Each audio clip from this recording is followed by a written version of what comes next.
আমাদের নতুন সোসাইটির সামনের রাস্তাটা। এই যে আমাদের সোসাইটির বাড়িগুলো। আমাদের বাড়িটা একটু ঘুরে উল্টো দিকে। এই রাস্তাটার সামনেই এরকম ছোট্ট টিলা পাহাড়ের মতো।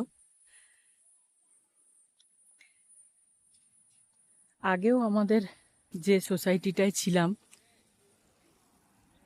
সেটার থেকে বেরিয়েই পাহাড় ছিল, কিন্তু পাহাড়গুলো একটু দূরে ছিল। এখানে একদম সোসাইটি থেকে বেরিয়েই বাড়ির সামনেই টিলা পাহাড়। এখানে এখন দিনের বেলা বলে তাও একটু গাড়ি চলাচল, লোকজন দেখা যাচ্ছে। রাত্রিবেলা কিন্তু একদম নির্জন হয়ে যায়।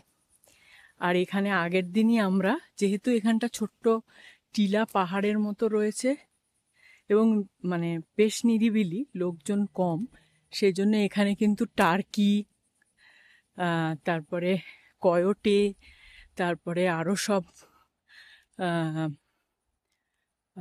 রেকুন, এগুলো কিন্তু খুব আসে। আমাদের নেবারও বলল যে বাগানেও কিন্তু এগুলো আসে, রেকুন, কয়োটি। যাই হোক, খুব নির্জন নিরিবিলি আমাদের এই পাড়াটা। এখানে সবই নির্জন, কিন্তু তার মধ্যে এই পাড়াটা বেশ নির্জন। আমি নিজে, আমরা গতকাল এখানে আসবার সময় এই রাস্তা দিয়ে টার্কি পার হতে দেখেছি। আবার যখন দেখব তখন আমার কাছে ক্যামেরা বের করতে করতে টার্কি চলে গেছে, কিন্তু এর পরের বার যখনই দেখব, এই যে এই রাস্তাগুলো দিয়ে এখানে মানুষও চলাচল করে, ওপরে পাহাড়ে যায়, হয়তো ট্রেকিং ধরনের করেন কারা জানি না, কিন্তু টার্কি বা অন্যান্য অ্যানিমালরা কিন্তু এদিকে খুবই আসে। এখন যাচ্ছি একদম সামনেরই গ্রসারি স্টোরে। এখানে একদম পাশেই একটা ইন্ডিয়ান গ্রসারি আছে, ওখানে যাব। কিছু টুকটাক জিনিস নেওয়ার আছে, নিয়ে বাড়ি চলে যাব। তাই ভাবলাম এই জায়গাটা সবাইকে একটু দেখাই। আজকের ওয়েদারটা বেশ ভালো।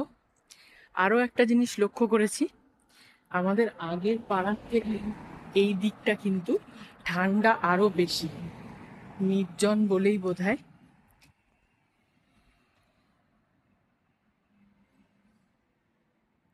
আকাশটা কি সুন্দর লাগছে, পুরো নীল আর তার মধ্যে সাদা মেঘ।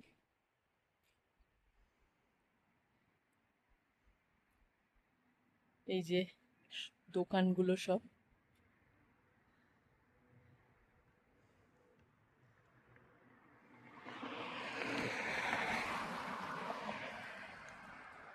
এর পরদিন যখনই এখানে টার্কি বা কয়োটে বা রেকুন কিছু দেখতে পাবো, আশা করি ভিডিও করতে পারবো।